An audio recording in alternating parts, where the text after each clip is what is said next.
सीधा मुद्दे पर आते हैं। अगर आपने अभी अभी अपना करियर शुरू किया है, अपनी पहली या दूसरी जॉब में है, तो आज का ये एक्सप्लेनर बिल्कुल आपके लिए है। समझ लीजिए, ये आपका एक पर्सनल मेंटोरशिप सेशन है।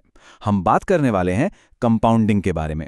एक ऐसी जादुई ताकत जो आपके छोटे छोटे निवेशों को बिना किसी एक्स्ट्रा मेहनत के एक बहुत बड़ी संपत्ति में बदल सकती है।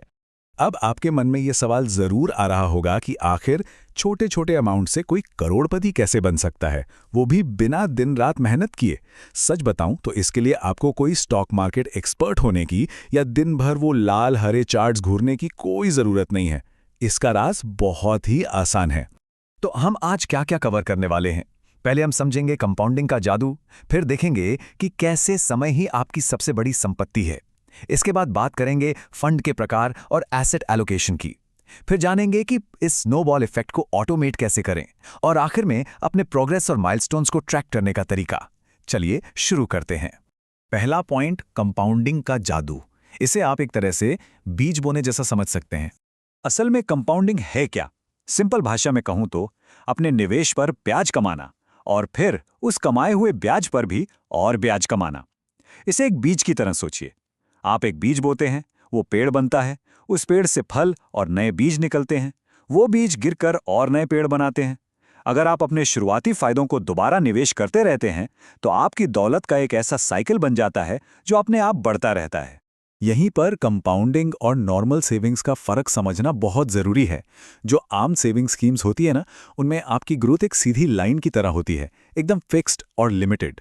शॉर्ट टर्म के लिए तो ये ठीक है, लेकिन लंबे समय में ये महंगाई को मात नहीं दे पाती। दूसरी तरफ कंपाउंडिंग वाले निवेश में आपकी कमाई बार बार री इन्वेस्ट होती है।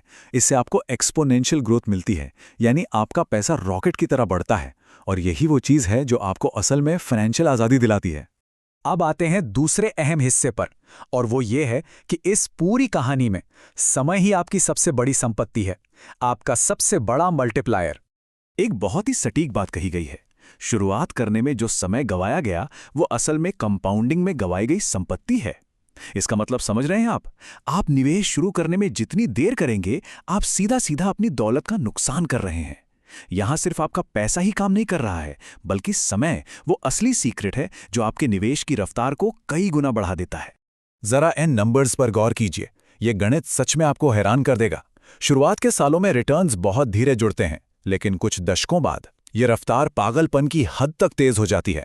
सिर्फ 5 साल में जो ब्याज करीब 61,000 रुपए था, वही 30 साल में बढ़कर सीधे 16 लाख के पार पहुंच जाता है ना कमाल? बस यही है समय का वो असली जादू।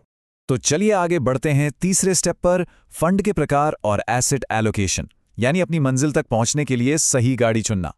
अब म्यूचुअल फंड्स को आप अलग अलग तरह की गाड़ियों की तरह देख सकते हैं। इक्विटी फंड्स आपकी स्पोर्ट्स कार की तरह हैं, तेज रफ्तार, हाई ग्रोथ, लेकिन हाँ, रास्ते में झटके और रिस्क भी ज्यादा हैं। डेट फंड्स एक सेडान कार जैसे हैं, सफर एकदम स्थिर, सेफ और आरामदायक, पर रफ्तार थोड़ी कम। और हाइब्रिड फंड्स ये एक एसयूवी की तरह हैं, जो स्पोर्ट्स कार और सेडान का एक बढ़िया बैलेंस देते हैं, रिस्क भी मीडियम और ग्रोथ भी अच्छी। अगर हम ऐतिहासिक डेटा देखें तो इक्विटी लार्ज कैप में औसतन 12.5% तक के रिटर्न्स देखे गए हैं।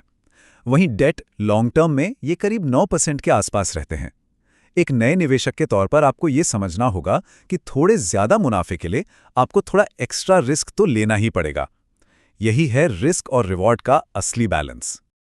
और यहाँ एक बहुत ही काम की सलाह है, कभी भी अपने शुरुआती मुनाफे या डिविडेंड्स को निकालकर खर्च मत कीजिए। बिल्कुल नहीं, उन्हें वापस उसी फंड में री इन्वेस्ट होने दीजिए, क्योंकि यही वो तरीका है जिससे आपका ये वेल्थ स्नोबॉल लगातार बड़ा और बड़ा होता जाएगा और आपकी पूंजी बिना रुके कंपाउंड होती रहेगी। हमारा चौथा टॉपिक है इस स्नोबॉल इफेक्ट को ऑटोमेट कैसे करें, यानी बिना मेहनत के एक मजबूत अनुशासन कैसे बनाएं। अब आप सोचेंगे कि जॉब के साथ साथ रोज मार्केट कौन देखेगा, तो इसका सबसे बढ़िया और आसान तरीका है एसआईपी, यानी सिस्टमैटिक इन्वेस्टमेंट प्लान। इसे आप अपनी इन्वेस्टमेंट का ऑटो पायलट समझ लीजिए। इसमें हर महीने आपके बैंक अकाउंट से एक तय रकम अपने आप कटकर इन्वेस्ट हो जाती है। आपको ना तो रोज मार्केट ट्रैक करना है और ना ही सही समय का इंतजार। टेंशन बिल्कुल खत्म। और सबसे मजेदार बात पता है क्या है? इससे शुरू करने के लिए आपको लाखों की जरूरत नहीं है। कोई भी, जी हाँ कोई भी, हर महीने सिर्फ 100 रुपए जैसी एकदम छोटी सी रकम से भी इस ऑटोमेटेड स्नोबॉल इफेक्ट की शुरुआत कर सकता है। तो मेरे पास तो ज्यादा पैसे नहीं है, ये बहाना बिल्कुल नहीं चलेगा।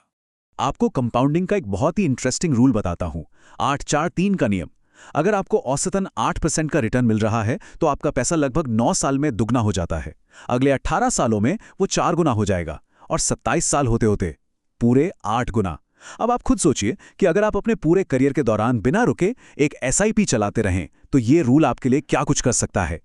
और आखिर में 5वां हिस्सा, अपनी प्रोग्रेस और माइलस्टोन्स को ट्रैक करना। ये आपका एक स्टेप बाय स्टेप ब्लूप्रिंट है। इस पूरी चीज को एक्शन में लाने के लिए बस ये 4 सिंपल स्टेप्स फॉलो कीजिए। पहला, अपने लिए एकदम क्लियर और टाइम से जुड़े हुए गोल्स बनाइए। दूसरा, आप कितना रिस्क ले सकते हैं उस हिसाब से सही फंड्स का मिक्स चुनिए। तीसरा, अपनी मंथली एसआईपी को ऑटोमेट कर दीजिए। और चौथा, साल में बस एक बार अपने पोर्टफोलियो को रिव्यू करके रीबैलेंस कर लीजिए। अगर आप इस तरह माइलस्टोन्स बनाकर चलेंगे तो जब मार्केट गिरेगा तब आप घबराकर अपने इन्वेस्टमेंट बेचने की गलती बिल्कुल नहीं करेंगे। हमेशा बाय एंड होल्ड रणनीति को याद रखिए। जब आप जवान होते हैं तो आपके पास सबसे बड़ा फायदा होता है लंबे समय तक डटे रहने की आज़ादी। मार्केट में थोड़े बहुत तूफान तो आएंगे ही, लेकिन लंबे समय में मार्केट हमेशा रिकवर करता है। इसीलिए थोड़ा धैर्य रखिए, क्योंकि यही धैर्य आपके पोर्टफोलियो का सबसे बड़ा रक्षक है। जाते जाते बस एक मशहूर कहावत के साथ आपको छोड़ना चाहूंगा। कहते हैं, एक पेड़ लगाने का सबसे अच्छा वक्त 20 साल पहले था और दूसरा सबसे अच्छा वक्त आज है। तो क्या अपनी आर्थिक आज़ादी का वो पहला बीज आप आज बोने के लिए तैयार हैं? सोचिएगा जरूर।